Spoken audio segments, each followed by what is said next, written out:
Bonjour à tous, j'espère que vous allez bien. C'est Yostan avec vous. La dernière fois, on avait regardé ensemble comment casser vis à travers des exemples. Et aujourd'hui, on va voir comment réparer tout ça. Alors, pour récapituler, on a dit que vis, normalement, renvoie une référence vers l'objet qu'il appelle. Vous le voyez dans cet exemple. Donc, le vis renvoie calculator, ici. Et on a vu à travers des exemples que, avec function, le vis prend la valeur de ce qui est avant le point. On avait fait quelques tests. On a vu que vis prenait euh, la valeur qui est avant le point. Et s'il n'y a rien avant le point, on a un undefined. Donc il ne prend pas forcément la valeur de l'objet dans lequel vis est appelé. Donc c'est un peu déroutant. Et on a vu aussi que vis vaut undefined quand on passe une fonction en ligne dans une méthode. Comme vous le voyez ici, on a une méthode f. Dedans, on appelle une fonction g qui prend une fonction paramètre. Et dedans, on va directement passer un vis, appeler le vis, pardon, ou utiliser le vis. Et là, on voit que le vis vaut undefined. Et donc là, dans cette vidéo, on va essayer de corriger ça.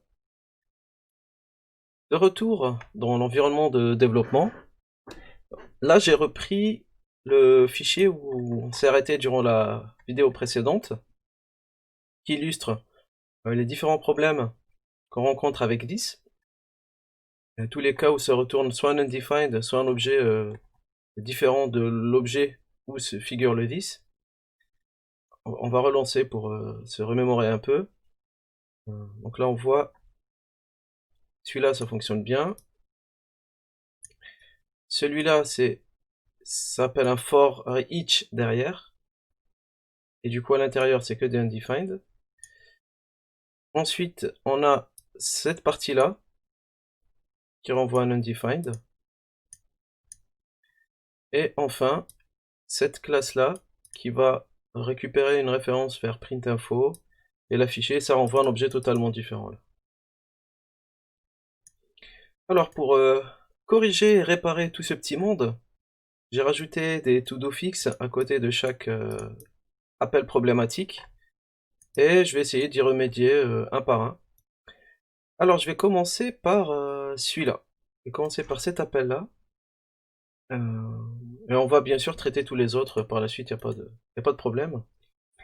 Alors ici, en fait JavaScript propose des méthodes, des fonctions, qui permettent de forcer le this dans une fonction. Donc si on revient un peu en arrière, là le problème c'est que this vaut undefined. Pourquoi? Parce que il n'y a rien avant le point. Vous voyez ici avant le point il n'y a rien, et comme il n'y a rien, le this n'est lié à rien, donc c'est undefined. Et du coup en JavaScript il y a des moyens de associer un this à une fonction. On va essayer de faire ça tout de suite. Il y a trois fonctions qu'on va utiliser. Il y a call, on a la fonction apply, et on a la fonction find. Donc ces trois fonctions-là permettent d'atteindre le même but, qui est de passer un vis à une fonction, forcer la valeur de vis ou donner une valeur à vis. Et chacune a ses subtilités, ses différences, et on va les voir une par une. Ce qu'il faut savoir, c'est que ces trois fonctions-là sont appelées, sont des membres de toutes les fonctions. C'est-à-dire qu'on les appelle avant d'appeler la fonction, donc on met un point, et vous allez voir, qu'on a accès à apply, on a accès à call, et on a accès à bind. Voilà, donc c'est des choses à faire avant d'appeler la fonction. Si vous voulez, c'est des méthodes des fonctions. C'est des fonctions membres d'autres fonctions. On va commencer par la fonction bind. La fonction bind, c'est une fonction qui est appelée, qui est une fonction membre des fonctions JavaScript, et elle prend un paramètre, et elle renvoie une fonction. Donc la fonction bind, elle prend un paramètre, elle peut en prendre d'autres, mais je me focalise sur le premier paramètre, et elle renvoie une fonction. Donc ce qui se passe, c'est que quand on prend une fonction, on appelle bind dessus, avec un objet. Ce qu'elle va faire, c'est qu'elle va renvoyer une nouvelle fonction. Donc là, f, c'est une nouvelle fonction qui est identique à la fonction qui appelle le bind. Et on a un this, donc le this de cette fonction-là, il aura la valeur qu'on passe ici. Donc je répète, le bind crée d'une fonction, crée une nouvelle fonction, identique à la fonction qui est appelée le bind, et avec un this qui est forcé ou qui est valorisé à l'objet qui est passé là. Ça veut dire que là, je vais enlever le to-do fix. Donc là, regardez bien, ce this là, c'est cette ligne là qui est générée par cet appel là, si vous vous souvenez bien. Et si j'exécute le script, vous allez voir que j'ai bien un this qui vaut calculateur modèle basique. Je peux même essayer de passer un autre objet. Hein.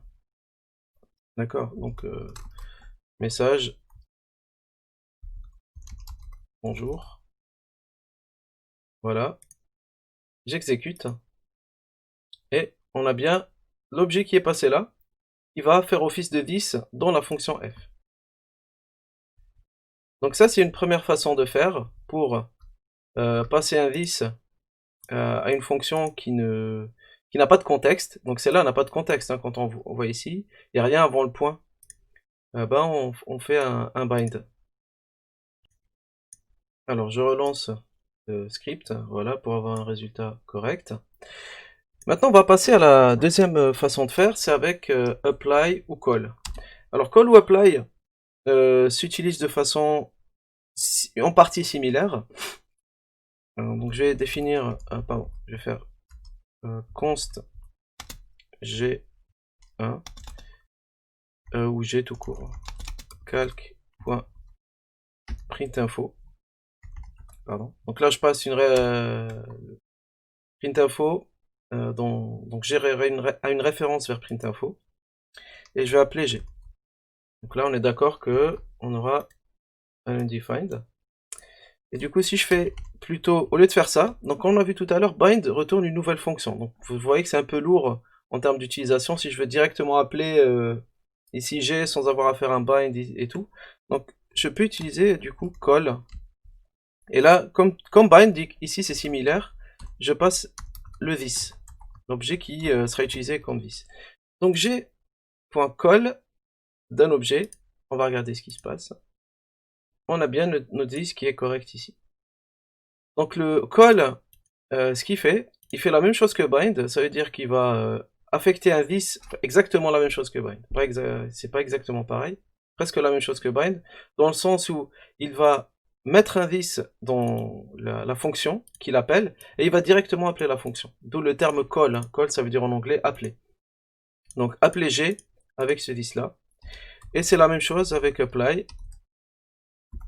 C'est le même principe que call, c'est-à-dire qu'il va exécuter la fonction avec le this qui est fourni ici. On va essayer, et vous le voyez qui est bien présent. Et bien sûr je peux passer à autre chose, hein. Je peux passer à...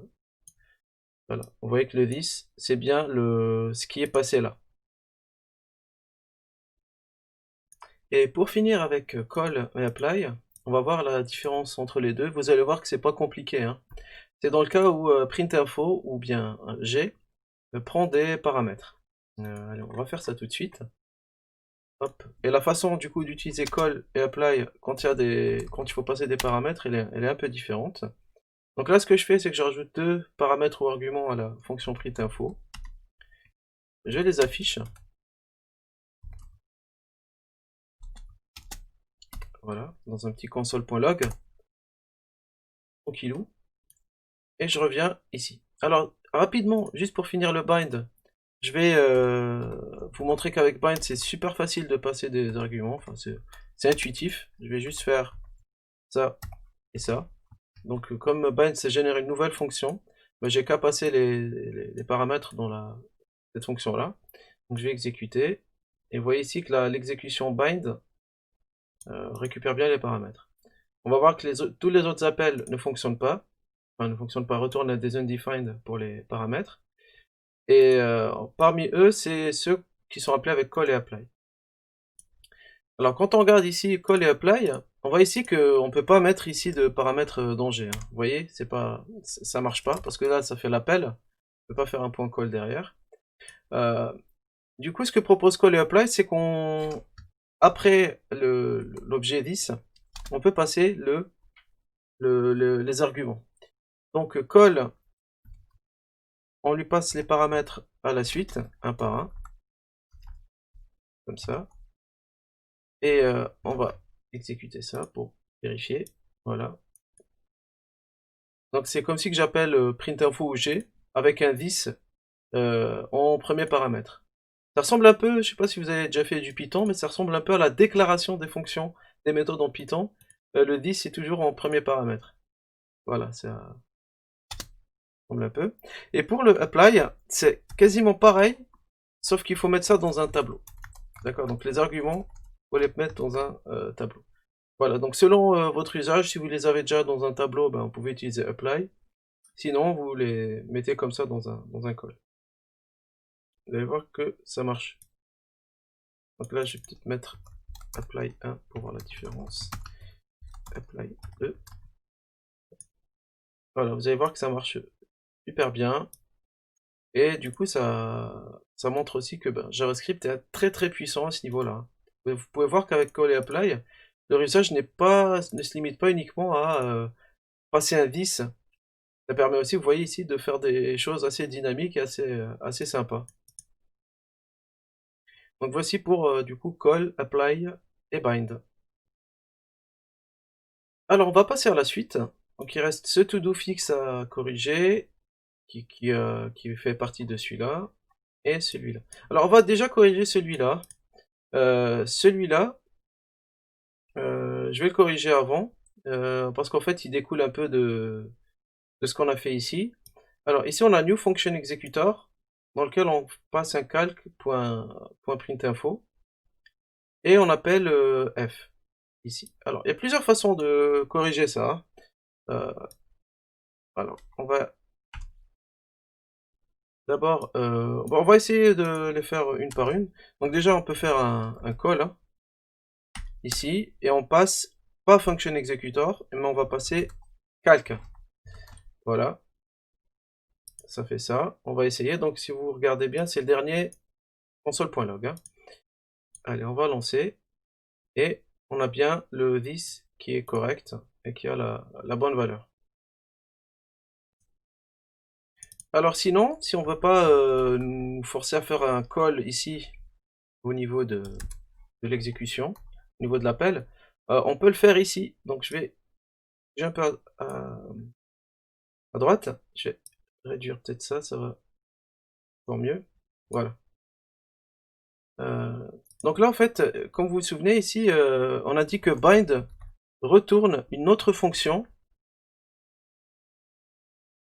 Ici, bind retourne une autre fonction, mais avec un this qui est valorisé à ce paramètre. Et là, vous allez voir que ici, le this, il va pas prendre ça, il va pas changer. D'accord, on va essayer quand même, hein, pour être sûr. Voilà, vous voyez que le this n'a pas pris function executor.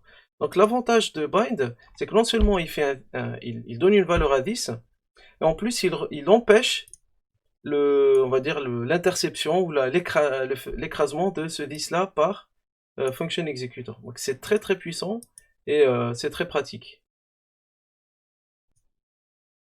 Bah, du coup là, avec call, apply et bind, on a pu corriger deux problèmes avec le 10. Et du coup ça fait qu'on peut remonter là. Pour le dernier problème qui nous reste à affronter, on va y arriver, c'est celui du for each. Alors là, vous voyez que c'est un peu différent dans le sens où on n'appelle pas, ici c'est une fonction qui est appelée en ligne. Hein. Bon. Donc là c'est une fonction qui est appelée en ligne directement. Donc c'est pas exactement le même souci que tout à l'heure, mais on peut trouver des solutions. Hein. Alors, la première solution, déjà, c'est en utilisant ce qu'on a vu tout à l'heure. En fait, regardez, hein. Donc je vais prendre cette fonction-là, je vais faire printinfo 2a. Alors, regardez bien, ça c'est, on passe une nouvelle fonction. D'accord? Et là, le this de cette fonction-là, à ce niveau-là, il est perdu. On est d'accord? Donc ça, c'est une fonction. Nous, l'idée, c'est de retourner ici, pour la première solution du moins, c'est de retourner une nouvelle fonction, mais qui a un this qui fonctionne bien. Et qu'est-ce qui permet de faire ça, comme on l'a vu tout à l'heure? Bah, c'est notre ami bind. Donc là, cette fonction-là, on va faire point bind, et on va mettre ici, comme this, notre this. Donc à ce niveau-là, le this fonctionne bien parce que je suis à l'extérieur de cette fonction. Je suis à l'extérieur de cette fonction. Je suis toujours dans la printInfo de A, mais pas dans function. Donc ici, this, on voit bien le calculateur en cours. Et on va essayer, du coup, pour vérifier. D'accord? Donc là, ça devrait fonctionner convenablement. Donc là, on va pas retourner cette fonction-là au for each, on va pas renvoyer ou transmettre cette fonction-là, mais cette fonction-là. Et comme on a vu tout à l'heure, cette fonction-là, de là jusque là, c'est une fonction avec un this qui est bien positionné à la base. On va essayer de ça tout de suite. Là, je peux l'enlever. Et je vais faire calc.printinfo de A. Voilà. Donc celui-là, je vais le commenter. Il n'y a pas besoin. Et je vais regarder celui-là. Allez, j'exécute. Et là, on voit bien que le this, à chaque fois, vaut calculator. Donc c'est parfait. Donc ça, c'est une première solution. Pourquoi j'ai dit première? Parce que vous regardez quand même que c'est pas très lisible de faire un function et juste à la fin je fais un point bind. Voilà, c'est assez. Faut bien lire pour comprendre ce qui se passe. C'est pour ça que je vais proposer une deuxième solution. Ici. Alors, ce qu'il faut savoir en JavaScript, c'est que certaines fonctions. Donc là, c'est pour la deuxième solution. Hein. Donc, ce qu'il faut savoir en JavaScript, c'est que certaines fonctions, comme for each, comme setTimeout aussi, en fait, elles prennent plusieurs paramètres. Et ce qu'il faut savoir, c'est qu'un des paramètres, quand je fais virgule, regardez ce qui est écrit là, dans la doc. This arg. C'est-à-dire qu'en fait, c'est un peu comme le bind, ou le call ou apply. Ça veut dire que là, je peux passer l'objet qui va être valorisé dans this. Vous pouvez imaginer que dans la fonction for each, il fait un apply de cette fonction-là avec ça en premier paramètre. On peut imaginer ça, on peut imaginer qu'il fait un call ou un apply. On ne sait pas trop, mais s'il fait l'un ou l'autre ou autre chose, hein, mais on comprend qu'il fait quelque chose de similaire, dans le sens où il prend cette fonction-là, il va lui mettre ce this passé en paramètre. Donc ça c'est selon la fonction. Il y a certaines fonctions qu'il propose dans les fonctions natives de JavaScript. Il faut voir la doc, il faut le lire ce qui est documenté. Mais sinon ça marche bien. Si c'est proposé, ça marche bien. On va le tester. Calc.printinfo de B. Je vais commenter celui-là aussi. Donc là c'est un autre printinfo, donc je vais l'appeler for de B pour vraiment être sûr que c'est un autre. Dans le console.log. Et je vais exécuter. On voit bien que c'est le for de B, for machin, qui est correct. Donc c'est parfait. On a déjà deux solutions. Alors qu'on avait un problème avant cette vidéo. Là on a deux solutions. C'est parfait, la vie est belle. Et c'est pas fini. Il y a une troisième solution. Et pour finir, donc la fameuse troisième solution. Allez. Hop. Je vais copier-coller. La même chose que tout à l'heure. Je vais rajouter un petit suffixe pour distinguer. Alors cette solution-là, on va plus utiliser function. Donc là, j'enlève le this. Alors, le problème de function, comme on a vu depuis le début, c'est qu'il perd, dans certains cas, il perd le this. Ça, c'est lié à la conception de JavaScript. Quand on déclare une fonction, donc qui est appelée sans le point auparavant, donc peut-être c'est ce que fait for each, hein, il appelle function, sans faire, il met rien avant le point. Il met pas le calque avant le point lorsqu'il appelle le function. Ça c'est inhérent dans JavaScript, c'est que quand on utilise function, si c'est pas appelé correctement, ça veut dire que si c'est pas appelé comme ça, on perd le this. D'accord? Si on pas appelé comme ça, on perd le this. Donc les solutions avec function, il faut faire un call, bind ou apply, mais ça nécessite de passer le this en paramètre. C'est pour ça qu'on a fait ça ici, pardon, ici, ou là. Enfin, c'est un peu les solutions qu'on a proposées. Alors, ça reste quand même un peu lourd. C'est pour ça qu'en JavaScript, il y a une autre façon de faire des fonctions. Ça s'appelle des fonctions flèches. Donc ça, c'est simple de passer d'une fonction normale à une fonction flèche. Hop, je supprime function. Et après les parenthèses, je mets quoi? Une flèche. C'est pour ça que ça s'appelle fonction flèche ou arrow function en JavaScript.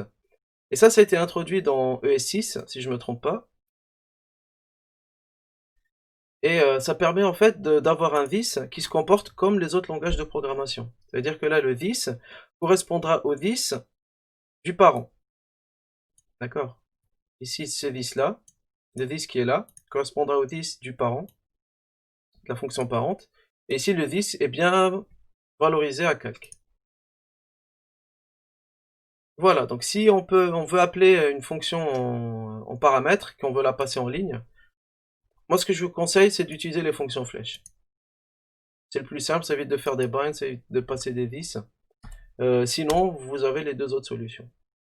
Et on va du coup tester ça, bien sûr, pour finir. Hop, et hop. Sauvegarde. Donc c'est le for de C, et j'exécute. Et je vois bien que le this est bien valorisé dans tous les cas, grâce aux fonctions flèches qui ne demandent pas de travail, on va dire, supplémentaire ou d'arguments supplémentaires. C'est bon, c'est fini, on a regardé toutes les solutions que j'avais à vous proposer. Peut-être qu'il y en a d'autres, n'hésitez pas à les mettre dans les commentaires. Ça peut être utile à tout le monde. Mais voilà, c'est les solutions que j'ai trouvées, qui peuvent, je pense, résoudre la plupart de vos problèmes avec this. Alors pour récapituler, on a quoi? Utiliser des fonctions apply, call et bind pour donner une valeur à this avant d'appeler la fonction ou au moment de l'appel.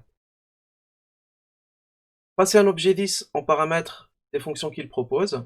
Donc for each et setTimeout prennent optionnellement un argument this.